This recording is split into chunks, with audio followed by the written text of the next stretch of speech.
Our story today is about the most violent murder of a woman. She is famous for being a chop lady, because her body was cut apart and put in a garbage bag, then thrown at Rosa Laguna. Why would such a crime have happened to her? What pushed the criminal to do so? Before we start our story, if you are new to this channel, please don't forget to subscribe, like, and hit that notification button to be updated with life's amazing stories. In 1993, a woman was employed by Apex Motor Corporation as a personal assistant manager. Her name is Elsa Santos Castillo, married, and her husband is Fred. Since Fred was so rude and always gambled, they were always fighting. Sometimes, Fred did not go home and rather spent his night with his friends. So, Elsa thought about breaking up with Fred. He left their house and went home to his parents first. They have no children yet, so it's easy for her to decide to break up first. Elsa's boss is Stephen Mark Hunt, married, but his wife is in America. He is the son of the owner of Apex Motor Corporation. Stephen is an American who has lived here in the Philippines for their business to manage. Stephen was still a professional with Elsa at first, but as time passed by, he courted Elsa secretly. All the favors he gave to Elsa were he doubled Elsa's wages, and by picking up and sending Elsa home by the company driver. A few days passed. They had a secret relationship. His co-workers soon noticed the special treatment of her by their boss Stephen. So, the gossip spread within their company. As the gossip spread over her boss relationship, she thought of resigning so that Stephen's personality was still clean by his employees. Their relationship continued even when Elsa was no longer in the company. Stephen still gives her money, and Elsa is often in his condominium. Stephen is a jealous guy, so Elsa can't go out of their house without his company driver. But one day, Elsa's conscience was over what she was doing. She wanted to negotiate with her real husband, and she would be separated from Stephen. She was just looking for the right day and time just to tell Stephen. Until one day, on September 23, 1993, it was the last time Elsa was found alive. The driver took Elsa from their home in Sampaloc, Manila, and drove her to the Platinum condominium in Green Hills, this Stephen's condominium. When Elsa came down, she even ordered the driver to send a paper bag to Amy Serrano, the new assistant personal manager of Apex Motor Corporation. The driver's name is Demetrio Ravello. After handing over the paper bag to Amy Serrano, the driver returned to the condo immediately. When Ravello got to the condo, Stephen saw him and told him, "Rio, don't go home yet, just wait for Elsa around 10 p.m. to take her home later." Ravello answers, "Yes sir, I'll just wait for Ma'am Elsa." But at 10 p.m., his boss did not return to him if he was still to send Elsa to her house in Sampaloc. So, he asked Stephen's helper, Lucy, if their boss was telling her about Lisa. And Lucy's answer was that their boss hadn't gone down yet. Lucy advised Ravello to go home since it's already 11 p.m. and maybe in the condo that Elsa would sleep. So, the driver came home late that night. The next day, September 24, 1993, Ravello returned to the Platinum condominium to take duty with his boss Stephen. While taking coffee and reading the newspaper in the kitchen, Lucy asked him if he had seen the knife. Since it was yesterday, she could not see it. Ravello's only answer is that he doesn't touch a knife in the kitchen. Then, Lucy just searched for the knife alone.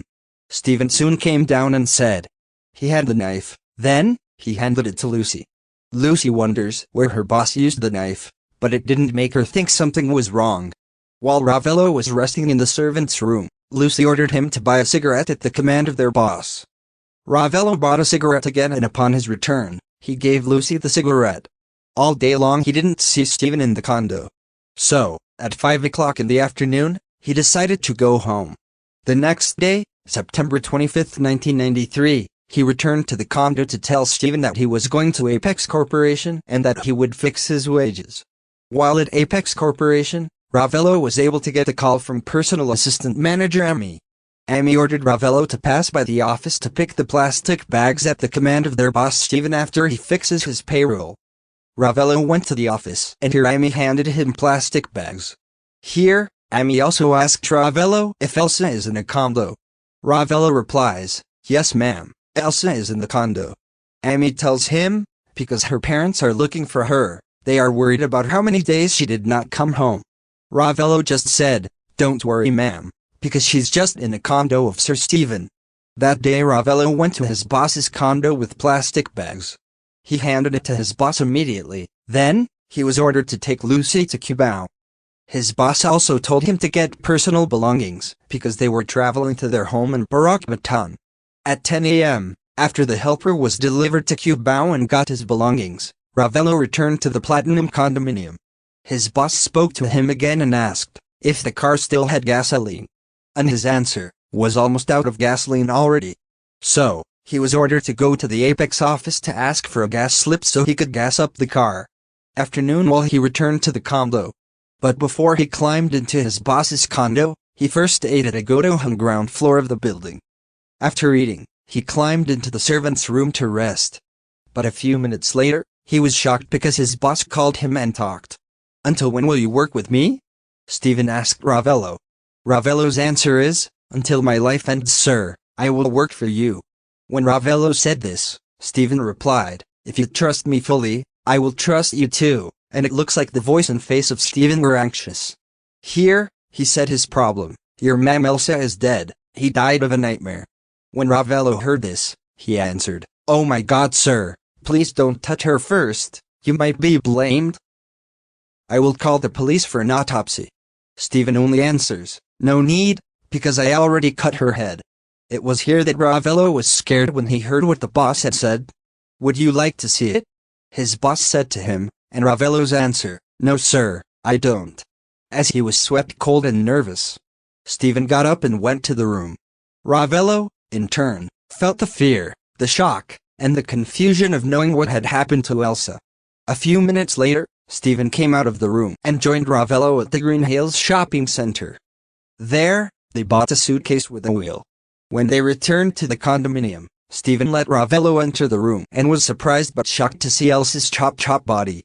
He was ordered to help him to put Elsa's chop bodies in the plastic bag. Ravello is no longer in fear that he might be his boss's next victim.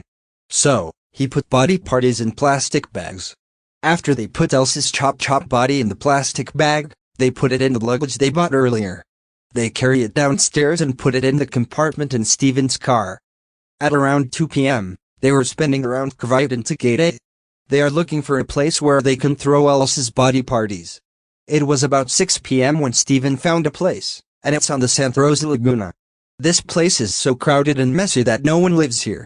Here, they threw plastic bags containing Elsa's bodies. After they had thrown Elsa's body, they went home to the Wisenhunt family vacation house directly in Baton. While they were on travel, Stephen stopped the vehicle and here, he threw Elsa's belongings into the river. Stephen also tore up the documents owned by Elsa and threw them off the highway. The next day, September 26, 1993, at 11 a.m., Ravello was ordered to clean the car compartment for no trace of blood so it would not smell bad. The two drove back after Ravello cleaned the car and they arrived at the condo around 2 p.m. Ravello asks permission to go home first, and Stephen did also allow him and gives him 50 pesos. Stephen promised Ravello that he would give him a big amount and would still be given a ticket for a vacation elsewhere. It takes night that Ravello struggles to sleep, and that causes him to tell what he knew to his wife and relatives. Here, he thought to sue the police for the justice of the chop lady Elsa Castillo. The next day, they went to the National Bureau of Investigation or the NBI, and here, he recounted the circumstances. At first, the NBI didn't believe what Ravello was saying because it was so brutal. So, for them to prove if what he was saying was true, they went to Rosa Laguna, where Elsa's body was thrown. Here, they believed it when they saw Elsa's chop body. The NBI wasted no time and went to Stephen's condominium the next day. Ravello pointed to his boss's car and opened the compartment. Dipped the gentle smell of the compartment when opened. Forensic investigators even found a blood stain in the compartment and took it to the crime lab. They have already proven that blood is from Elsa. They even found blood stains on Stephen's topsider shoes, on the side of the bed, CR books, and on the carpet. The NBI arrests Stephen.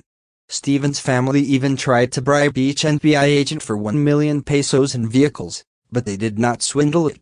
The case was settled for several years, and on November 14, 2001, he was sentenced to life imprisonment. Elsa's relatives were thrilled with the result, as Elsa had committed justice. But the family's lament is still there, because they will never forget Elsa's brutal murder that making her a chop lady. Thank you for watching. Please don't forget to subscribe to be updated with life's amazing stories.